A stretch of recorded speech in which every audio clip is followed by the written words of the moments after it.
बहुत समय पहले की बात है। जंगल में एक आश्रम था। उस आश्रम में एक ऋषि मुनि थे जो अपने शिष्यों को शिक्षा दिया करते थे। दूर दूर से उनके पास शिष्य शिक्षा ग्रहण करने आते थे। ऋषि उन्हें सभी प्रकार की विद्याओं में पारंगत बनाते थे ताकि वे आगे जाकर एक अच्छे नागरिक बन सकें। वे सभी शिष्यों को ब्रह्मचर्य का पालन करवाते थे तथा उसका महत्व समझाते थे। वे ऋषि खुद एक बहुत बड़े ब्रह्मचारी थे तथा उन्होंने आजीवन ब्रह्मचर्य का प्रण लिया हुआ था। उन्होंने इसीलिए विवाह नहीं किया था। उनके इस ब्रह्मचर्य तप की चर्चा दूर दूर तक प्रसिद्ध थी। कई नारियों ने उनके इस ब्रह्मचर्य को तोड़ने की कोशिश की, किंतु सफल नहीं हो पाई। उनके आश्रम में किसी भी स्त्री का आना वर्जित था। एक बार गुरुजी अपने शिष्यों के साथ किसी दूसरे राज्य की यात्रा पर जा रहे थे, किंतु यात्रा पर जाने से पहले गुरुजी ने अपने सभी शिष्यों को चेतावनी दी कि यात्रा के दौरान रास्ते में सभी ब्रह्मचर्य का पालन करेंगे और रास्ते में मिलने वाली किसी भी स्त्री को देखेंगे भी नहीं। अपना पूरा ध्यान अपनी मंजिल की ओर रखेंगे। सभी शिष्यों ने उनकी इस बात को स्वीकार कर लिया, क्योंकि वे गुरुजी के क्रोध से भलीभांति परिचित थे। वे गुरु और शिष्य घने जंगलों से गुजरते हुए चले जा रहे थे। उन्हें रास्ते में छोटे छोटे गांवों से भी गुजरना पड़ता था, जहां कई स्त्रियां उन्हें दिखती थी, किंतु गुरुजी उन्हें देखते भी नहीं थे और सीधे चलते रहते थे। उनके पीछे पीछे वे शिष्य भी उनके साथ चलते रहते थे। वे लोग रात्रि में विश्राम भी किसी गांव में न करके किसी मंदिर में ही रात्रि विश्राम किया करते थे।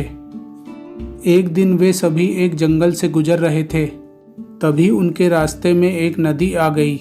वे उसके किनारे पर पहुंचे। उस नदी में कमर कमर तक पानी था, लेकिन वहां कोई भी नाव या नदी पार करने का साधन नहीं था। आगे जाने के लिए उस नदी को पार करना जरूरी था। गुरुजी ने कहा, इस नदी में ज़्यादा पानी नहीं है, कमर तक ही पानी रहता है, अतः हमें सावधानी पूर्वक नदी में उतरकर धीरे धीरे उस पार जाना पड़ेगा। सभी शिष्य नदी पार करने के लिए तैयार हो गए। तभी उन्होंने देखा नदी के किनारे पर एक सुंदर स्त्री खड़ी हुई है। उसे देखते ही सभी शिष्यों ने अपनी नज़रें दूसरी ओर घुमा ली, लेकिन वो सुंदर स्त्री उनके पास आकर बोली, हे महानुभावों, मैं बहुत देर से इस नदी के किनारे पर बैठी हूँ और मुझे भी उस पार जाना है, लेकिन नदी में पानी इतना है कि मैं अकेली इस नदी को पार नहीं कर सकती। क्या आप में से कोई इस नदी को पार करने में मेरी मदद कर सकता है? वे सभी शिष्य एक दूसरे का मुंह देखने लगे। उन्हें पता था इस स्त्री को नदी पार करवाने के लिए उन्हें उसे छूना पड़ेगा और गुरुजी भी साथ हैं, वह ऐसा करने पर क्रोधित हो जाएंगे। गुरुजी के गुस्से से बचने के लिए उन्होंने कहा, हे देवी, हम आपकी मदद तो करना चाहते हैं, किंतु समस्या यह है कि हम सभी ब्रह्मचारी हैं और वह जो हमारे गुरु हैं वह भी बहुत पहुँचे हुए ब्रह्मचारी हैं, और इस नदी से पार होने के लिए आपको छुए बगैर हम कैसे पार करवा सकते हैं? इसलिए हे देवी, आप हमें क्षमा करें। स्त्री दुखी होकर बोली, ठीक है, मैं आपके गुरुजी से ही कुछ मदद मांगती हूँ, शायद वो मेरी कुछ मदद कर सकें। तभी शिष्यों ने कहा, नहीं नहीं, आप उनके पास मत जाइए, वह स्त्रियों को छूना तो दूर देखते भी नहीं हैं। अगर उन्हें क्रोध आ गया तो आप मुश्किल में पड़ जाएंगी। स्त्री ने कहा, किंतु मेरे पास दूसरा रास्ता नहीं है, रात होने वाली है और इस सुनसान घाट पर मैं अकेली स्त्री कब तक रुकूंगी? तो वे शिष्य बोले, हे देवी, हम आपकी कुछ मदद नहीं कर सकते, अब आप जाइए, अन्यथा गुरुजी ने देख लिया तो हमें भी उनके क्रोध का दंड भुगतना पड़ेगा।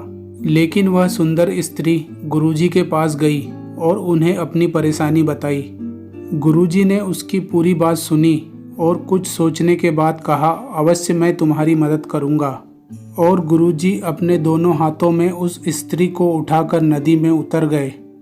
जब शिष्यों ने यह देखा तो उन्हें अपनी आंखों पर विश्वास नहीं हुआ। वे भी गुरुजी के पीछे पीछे नदी पार करने लगे।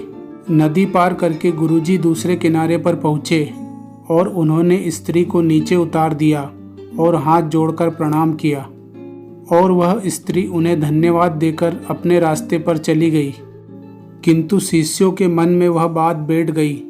उन्हें विश्वास नहीं हो रहा था कि गुरुजी ऐसा कर सकते हैं, किंतु संकोचवश उन्होंने गुरुजी से कुछ नहीं कहा और आगे चलते रहे।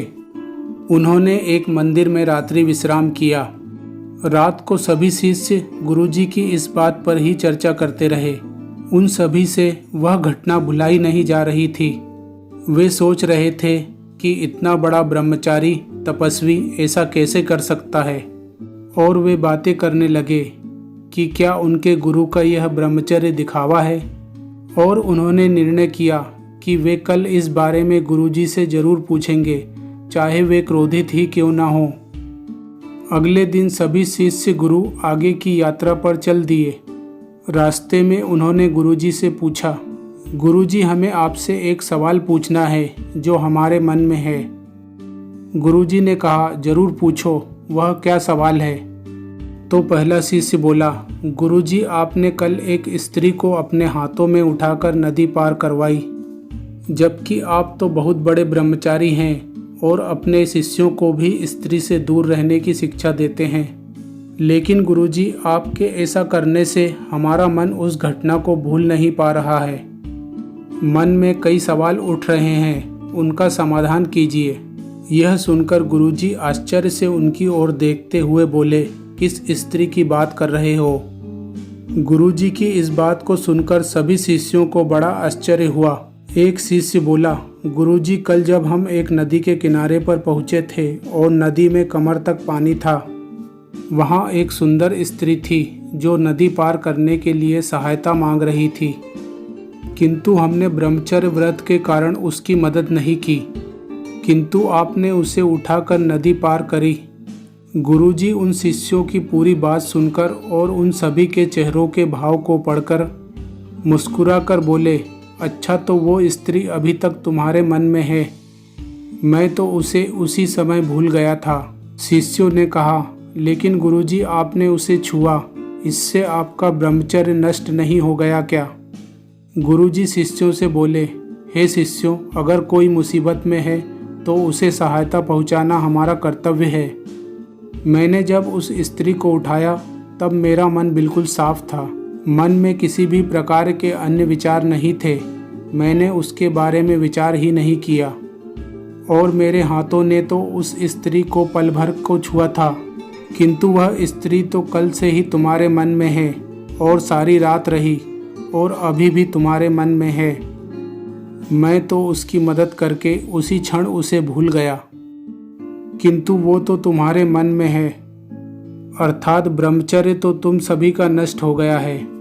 गुरुजी की इस बात को सुनकर शिष्यों को अपनी गलती का एहसास हुआ और उनकी नज़रें शर्म से झुक गई और वे सभी गुरुजी के चरणों में गिर पड़े।